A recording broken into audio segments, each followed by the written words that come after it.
Hi, my name is Camilla Hoyos and I am from the Woolcock Institute of Medical Research and the University of Sydney. Today I'm going to talk about how sleep can impact our health, focusing on the role of sleep in healthy brain aging. So all living animals sleep, and it's a bit like thirst and hunger. So if we don't eat, we get hungry, and if we don't drink, we get thirsty. And in this case, if we don't sleep, we get sleepy. So sleep-wake activity is a balance between two processes that are governed from within the brain. And these are the homeostatic process, which is sleep pressure, and the circadian alerting signal. So sleep pressure is, I guess, what it sounds like, that we basically wake up, if we've had a good night's sleep, with no pressure. And throughout the day, we can see by these blue arrows that the sleep pressure increases the longer that we stay awake, and then peaks at a time when we start to feel the symptoms of being awake too long, so sleepiness, and sometimes that affects our functioning. And so then we decide that we need to go to sleep, and as we sleep, this pressure then disperses over the night back to the beginning of the day, where you should have no sleep pressure. So we can think about if we wake up maybe 4 hours early one morning to go on our annual holiday drive up the coast. And so we wake up kind of with some sleep pressure still there. We probably feel okay at that point in time, but we can imagine that it won't take as long for us to build up to that peak of pressure. And we will start to feel some symptoms of that. So we'll feel tired, sleepy, and sometimes it can also affect our functioning. For example, how we react to something might be slower than if we had had enough sleep. And this can be said for some sleep disorders as well, like sleep apnea, where sleep is disturbed throughout the night, and therefore they often also have some daytime sleepiness. So the orange line here is that circadian alerting system. So this, we can see, starts low and builds up to a peak in the late morning, and then another one in the early evening, and with a dip just kind of after lunch. And then it basically in most people drops off later in the evening, and then builds back up once we've started again in the morning. So this is a picture of our sleep or sleep cycles over an 8-hour night, and it's what we call a hypnogram. So it's essentially a picture of sleep. And a long time ago, it was sleep was described as a death-like state. And we know that that's not true now. We know that a lot's happening while we sleep in our brains and in our bodies. And it's also sometimes thought that you're awake and then you're asleep. And it's kind of just two states. Whereas we know that sleep is made up of a lot of different sleep stages, and that we actually cycle in and out of those different stages throughout the night several times. So the black here is where we start awake, and then we go through this kind of transitioning stage, which is a very light sleep called stage 1. And we go through into this quite not too long a time in stage 1 to stage 2 sleep, which is where our body kind of starts to relax, and our brain's actually doing quite a bit here, where we're consolidating our memories and some of the things that we've learnt during the day. And then we go into stage 3 sleep. So stage 3 is what we call deep sleep, slow wave sleep. And we can see that this sleep is about 20% of our sleep, and that's normal. So we don't expect to have, the majority of our sleep is not deep sleep. And in this case, what's happening here is that we're doing some consolidation of our learning. However, our body's working pretty hard here, and this is when we're making growth hormone. We also metabolize a few things, and our body's doing kind of restoring itself from what's happened during the day. And so then we kind of come out of these sleep stages and we come into this stage in red, which is called REM sleep, so rapid eye movement sleep. And I think a lot of us know this as dream sleep. And this is where a lot of our dreaming occurs. Dreaming can occur in the other stages and probably not as much. And we also, as you can see, REM sleep's happening more later in the night and when we're kind of waking up. So we recall what we've been dreaming in this stage more. And it also has that name of rapid eye movement sleep. So our eyes are doing these kind of jerky movements during that sleep, and that's why it has that name. We also are still consolidating some things that we've learnt and bedding down these things. So it's also another part of sleep where this is important. So we know that as we get older, our sleep does change, and older people can often say that they feel a bit more sleepy during the day or not as refreshed, and this might be because of changes in their sleep. So that we can see in this person who's over the age of 70 that we're seeing a lot more awakenings during the night. So they're going in and out of these stages.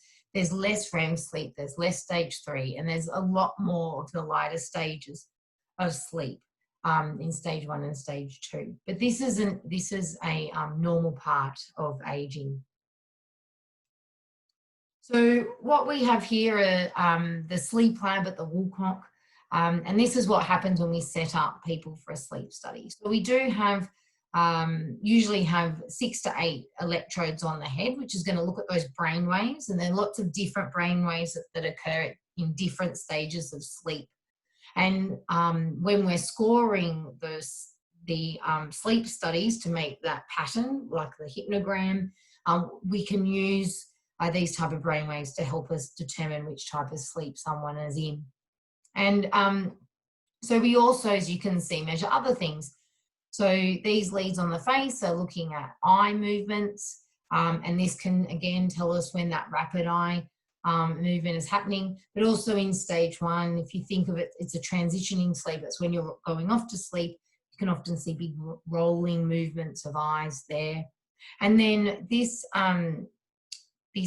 lead here is of the chin, and it's for muscle tone. So one key thing about REM sleep is not just the rapid eye movements, but also that we're actually paralyzed during that that stage, and that means that we can't act out our dreams, and so we don't see much muscle tone during that stage of sleep, because the actual brain waves that we see during that sleep can be very similar to wake, and so it's often that key thing about there's no muscle tone there. There are there is a condition called REM behavior disorder where people aren't paralyzed anymore and they're acting out their dreams, and so that also is something that can be picked up and looked at when clinicians are looking at these sleep studies.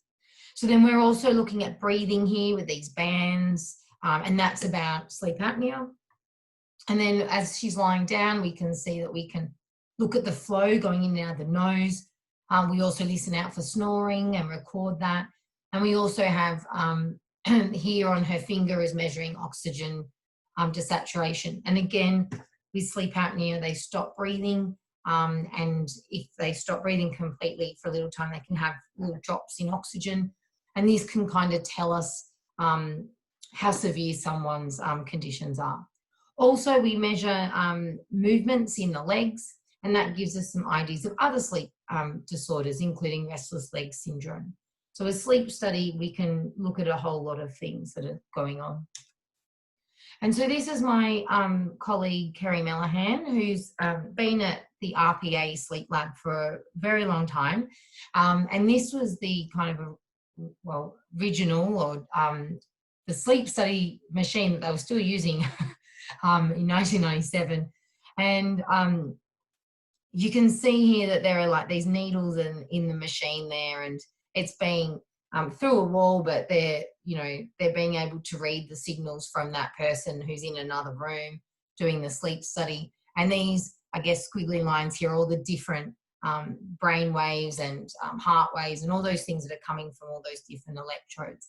And that piece of paper that she's in front of is 30 seconds of a sleep study, and a sleep study is usually 8 hours. So you can imagine that there was a lot of paper there, and going back through that and looking at all those would have been a lot of work.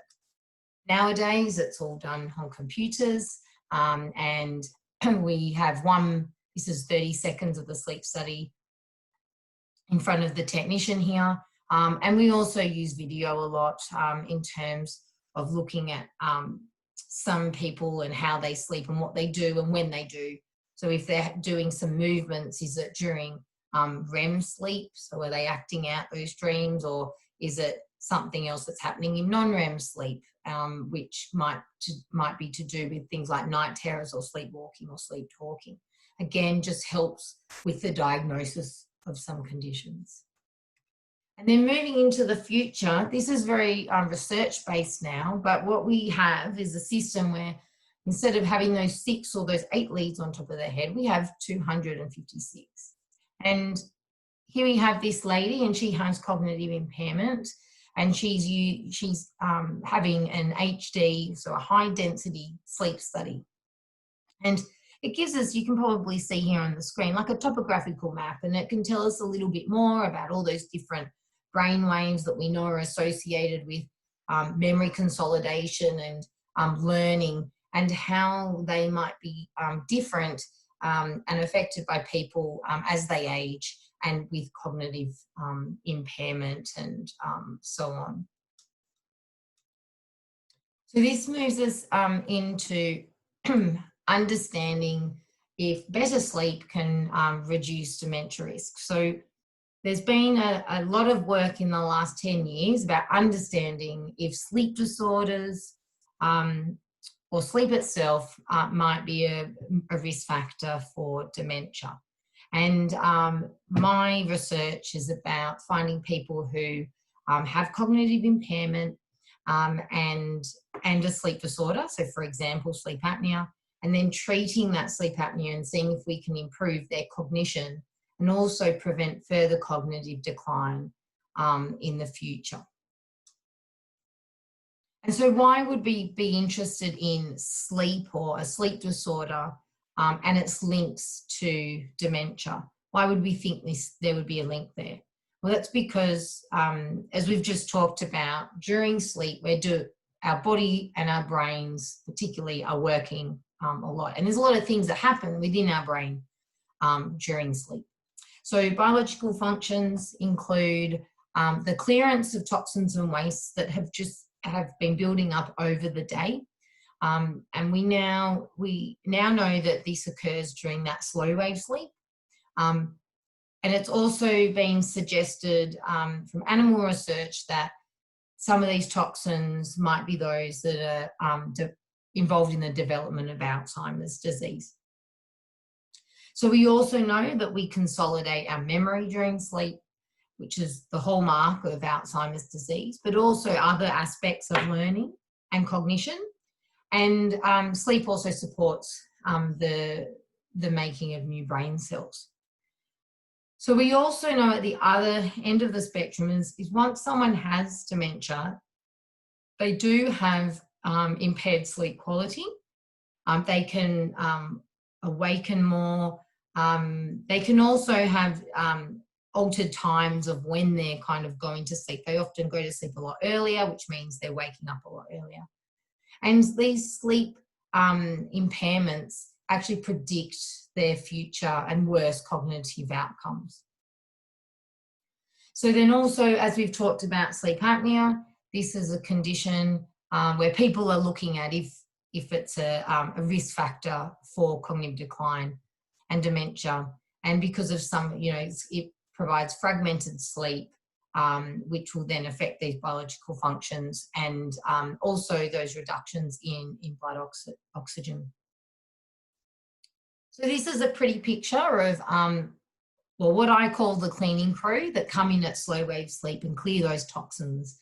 So people call it, like a drainage system, or but here they are.